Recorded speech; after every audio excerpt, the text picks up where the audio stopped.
شباب دير الزور.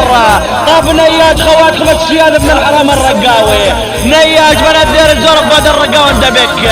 اخوة المنيق تسبون الرقلابية واحنا عايشين والله نحرق شهداء دير الزور. ليش خلقكم على نسوان دير الزور يا اخوة المنيوك؟ الاربع زب على من الديريات يا اخوة ملات ام القضيب. الرقة ما تنسب يا اخوة المنيوك واحنا عايشين.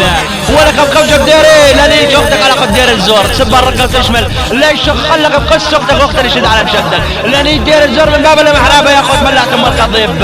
ابن مفاد الرقة شو توجه كلمة بلد دير الزور. ليش اخرجكم مفاد دير الزور يا اخوة المنيوكا؟ تعالوا لك اخو المنيوكا بكبش الديري تسب لنا الرقة الابية والله لا حاط لك عين العلم ورايا وبكست اختك يا اخي القحبة. اسمعوا لك اخو المنيوكا بكبش الديري اني شخت اختك تقرب لي على الرقة والله اني شخت اختك. ابن المليوكة بكبش الدري هذا تحذير وانذار الجماعة دير الزور. كل اخو مليوكة يسب الرقة تقربون على الرقة الابية اجيب بلد دير الزور شحط السبيل عز بيوال ابن الحرام الرقة ونياش خوات.